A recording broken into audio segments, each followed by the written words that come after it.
جو تصویر کی شکل میں ہے اور جس کا پیکر کیا ہے؟ کاغذی ہے. اگر آپ اسے ایک ہی معنی میں نہیں لیں گے تو شعر الگ ہو جائے گا، دونوں مصرے شعر کے الگ ہو جائیں گے. جب ہم نے اسے ایک معنی میں لیا تو شکایت بجا ہو گئی کہ ہاں چونکہ ہماری ہستی کا اعتبار نہیں ہے، ہم جلد فنا ہو جائیں گے، اس لیے وہاں سے نکل آنے میں یا اس روپ میں نظر آنے میں نقصان ہے. نظم طباطبائی نے کاغذی ہے پیرہن کی جو روایت جس کی جانب غالب نے اشارہ کیا تھا، اور بعد میں مختلف ناقدین نے اس کی وضاحت بھی کی ہے کہ ہاں یہ رسم بالکل صحیح ہے، درست ہے. اس کے متعلق ان کا خیال یہ تھا کہ یہ رسم کہیں نہیں پائی جاتی اور یہ بات شاید غالب نے اپنی طرف سے لکھ دی ہے.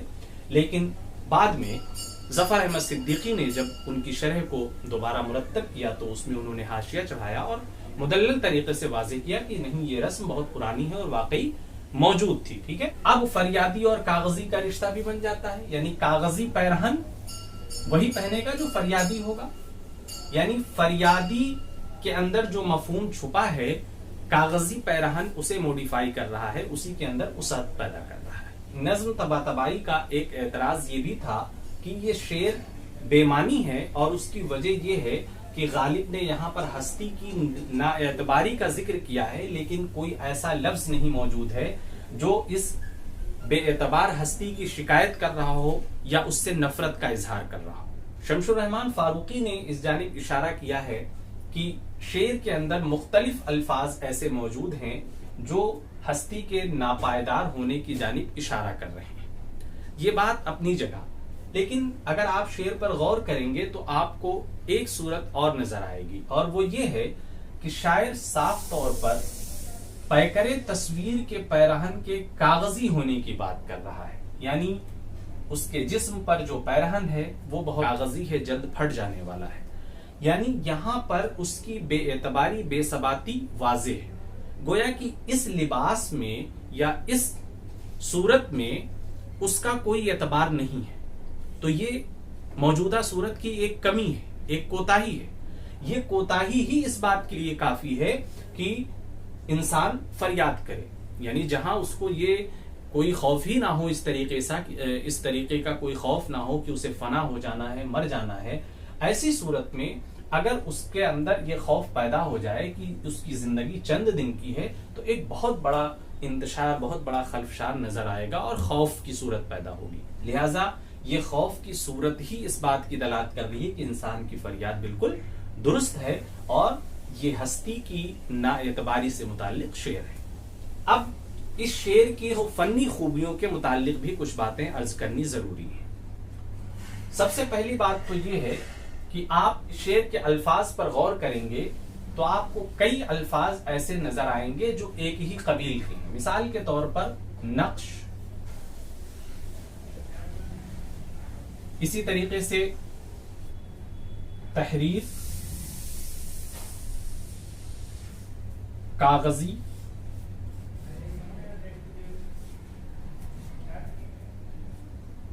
تصویر. ان الفاظ کو اگر آپ غور سے پڑھیں گے تو آپ کو معلوم ہوگا کہ ان سب کا تعلق کہیں نہ کہیں کاغذ سے ہے. یعنی عام طور پر جب ہم کوئی نقش بناتے ہیں کاغذ پر، تحریر کوئی رقم کرتے ہیں کاغذ پر، کاغذی یعنی کاغذ سے بنا ہوا واضح طور پر، تصویر بھی عام طور پر ہم کاغذ سے بناتے ہیں. ان الفاظ کا انتخاب شعوری کوشش کا نتیجہ ہے.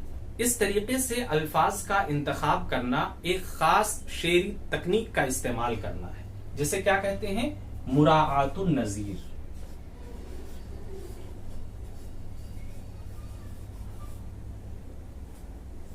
مراعات النظیر یعنی ایک ہی جیسے، ایک ہی قبیل کے الفاظ اگر کسی شعر میں استعمال کیا جائے مفہوم کو واضح کرنے کے لیے تو اسے کیا کہیں گے؟ مراعات النظیر. اسی طریقے سے دوسری فنی خوبی آپ دیکھیے، لفظ فریادی، دوسرا لفظ کس کی، تیسرا لفظ کاغذی، پھر شوخی. یہاں پر آپ دیکھیں گے کہ یہ الفاظ وزن میں ایک جیسے ہیں. یہ بھی شاعری کی ایک خاص تکنیک ہے جسے تجنیس صوتی کہتے ہیں.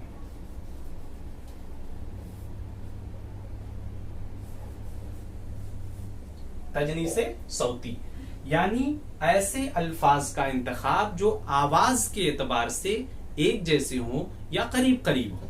اب آپ ان الفاظ کو دیکھ لیجئے، فریادی، کسکی، کاغذی، شوخی وزن کے اعتبار سے بہت قریب ہے. تو یہ بھی ایک خاص تکنیک ہے جسے تجنیس صوتی کہتے ہیں. ایک تکنیک آپ کو اس شعر میں اور نظر آئے گی. لفظ نقش اور فریادی کو دیکھیے. نقش یعنی ایک بے جان سی شے جس کے بارے میں گفتگو ہی ہو رہی ہے. پوری شکایت ہی اسی لیے ہے کہ اسے بے جان کر دیا گیا جاندان سے.